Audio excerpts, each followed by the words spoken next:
terrorist state! Israel is a terrorist state! I would have never said a year ago that this would happen on my campus. 30-something% Jews, proud Jews, Zionists, you know, such strong Jewish and Israel community, pro-Israel communities, this would never happen. It happened. People were being, you know, verbally, maliciously attacked for saying, I believe in the right to a state of Israel.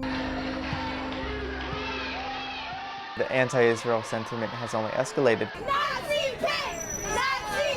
The campus is going to become more and more polarized.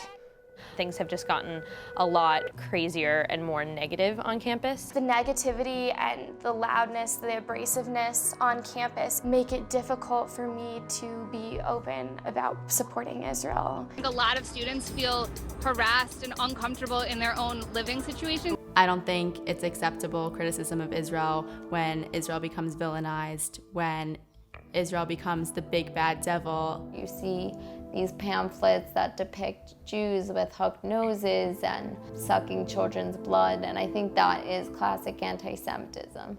Students for Justice in Palestine hold an event called Israel Apartheid Week, where they lie about Israel for a week in a way that demonizes the state of Israel. There's people who are pretending to be soldiers at checkpoints. Filthy Arab, an Israeli life is worth more than all of you combined. They were having a die-in, which is students lying, kind of pretending to be dead in the middle of campus. They're kind of trying to intimidate and frighten people on campus. If we just look at the issues that people are focusing on, human rights issues in general, these are issues that are not even on par with the human rights violations that are happening in so many other places in the world. The vote of 20 to 12 to 1 that passes.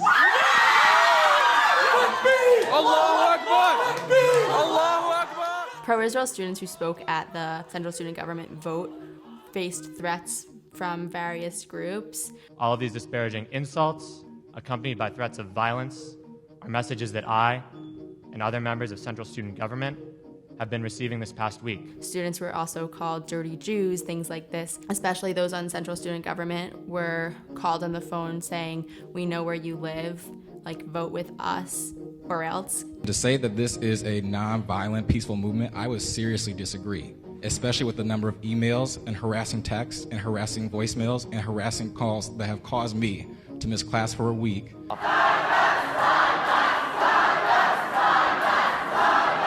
When there are times with high pressure, like during this divestment vote, students are definitely intimidated. A lot of the pro-Palestinian students were screaming and just very offensive towards the pro-Israel students who spoke at the meeting. It's a little bit scary because I kind of never know how students will react to my pro-Israel sentiment. Even openly talking with other students on campus and professors especially. So we can say this, and Hamas is a terrorist organization, sure. They also do great healthcare in kindergartens.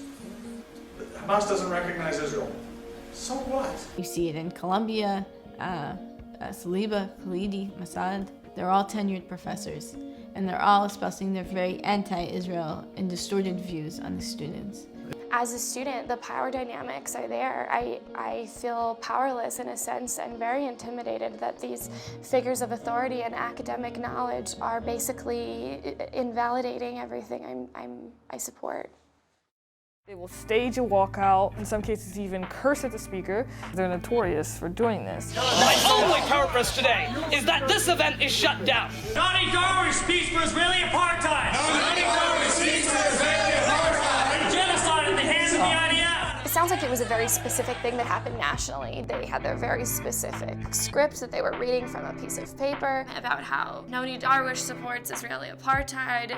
It's nationally organized. It's not something that students came up with at UNM. They're not saying, let's have these borders.